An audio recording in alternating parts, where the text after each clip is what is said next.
I pray that the words of my mouth and the meditation of each of our hearts here today will please God, who is our rock and our redeemer. Today, we travel to Iconium.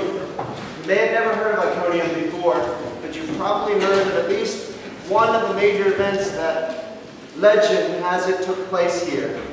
You've ever heard of Medusa?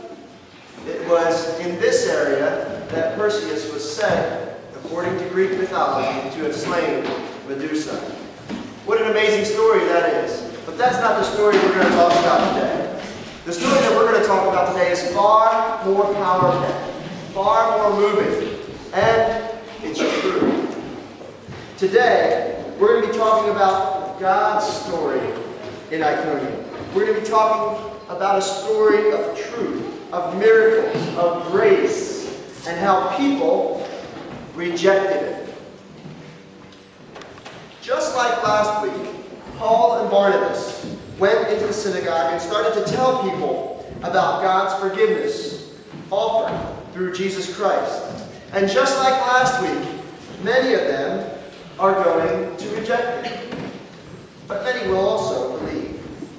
So our story may seem very similar to last week's story, and it won't be the last time that we hear a story just like this.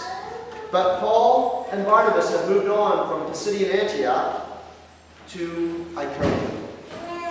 Iconium was a wealthy and prosperous city in the region of Galatia, but it was smaller than some of the other cities that we've talked about, smaller than Ephesus and smaller than Rome.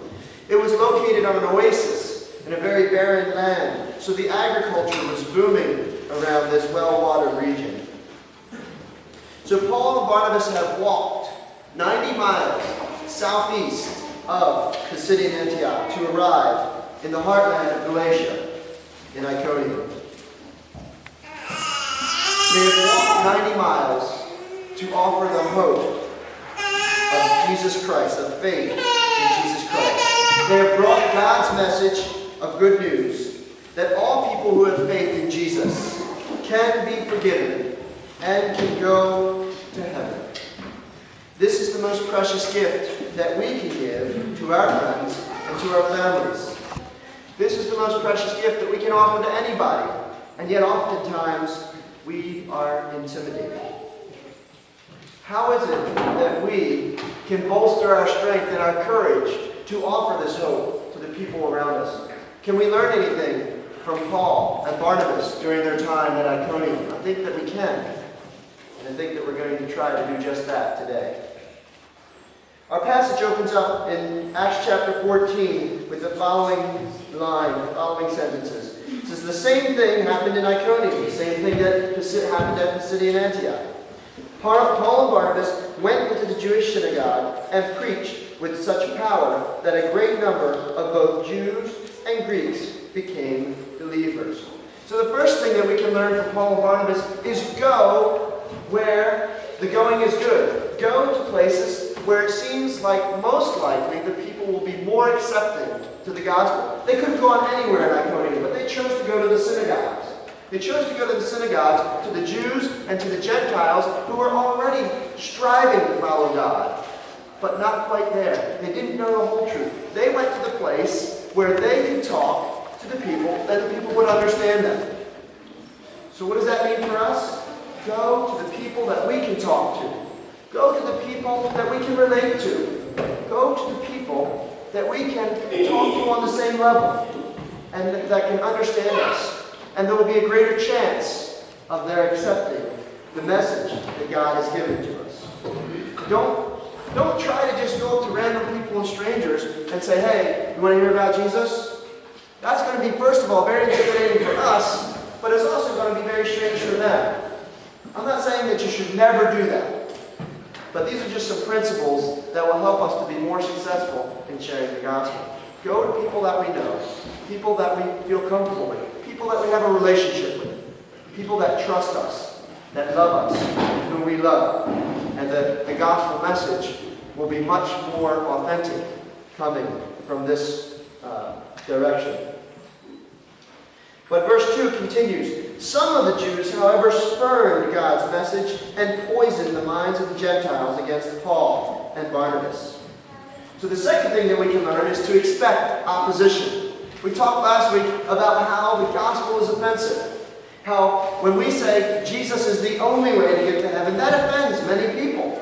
They say, well, why can't sincere believers of all faiths get to heaven? So we can expect, just like Paul and Barnabas, to face opposition. So expect opposition and face it with boldness and love. Paul and Barnabas don't back down. They don't water down the truth. But they continue to preach with boldness and love. So expect opposition. Be prepared for it. But face it with boldness and with grace. The third thing that we can learn from Paul and Barnabas is that we should not give up, but know when to stop. Don't give up, but know when to stop. Wait a second, that sounds kind of contradictory. Don't give up, but stop. Don't stop, but stop. It sounds kind of contradictory. But listen to the next verse. But the apostles stayed there a long time, preaching boldly about the grace of the Lord. So, the Jews have organized a resistance against them. And it says in the next verse, but the apostles stayed there a long time. Even though there was resistance, even though there was opposition by some, there were some people who were ready to listen. So, they didn't give up. But know when to stop. Now listen to this. But the people of the town were divided in their opinion about them. Some sided with the Jews, and some with the apostles. Then a mob of the Gentiles and the Jews, along with their leaders, decided to attack and stone them. When the apostles learned of it, they fled to the region of Iconium. So, if people are going to kill you, leave. Alright? Let's hope it doesn't get to that point. Alright? Know when to stop. If you're talking to somebody and their face has turned 4 degrees or 4 shades of red, it may be a good indication to stop. If they've got steam coming out their ears, that may be another good indication that maybe we can continue this conversation later.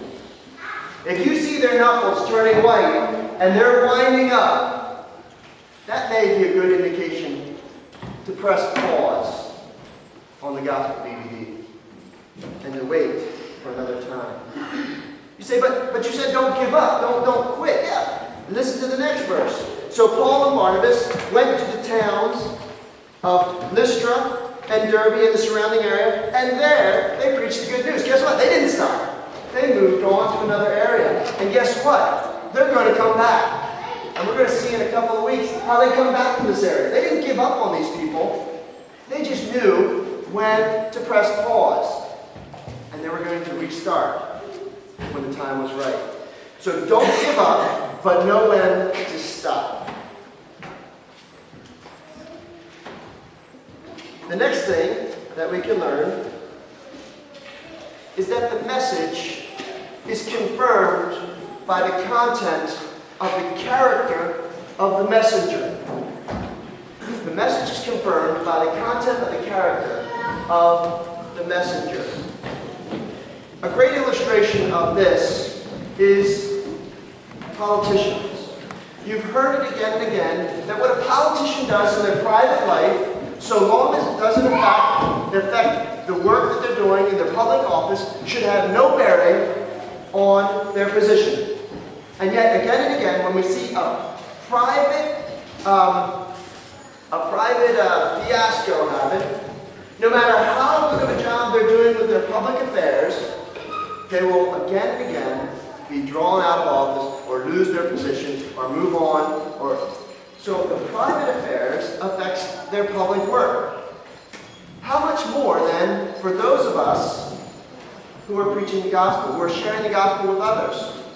They will look at our private lives. They will look at the content of our character. They will look at how we respond in different situations and say, now there's a person that I want to be like. What's their secret? There's a person I can respect. I want to know more about their faith. And the contrary is also true. You can share the gospel as much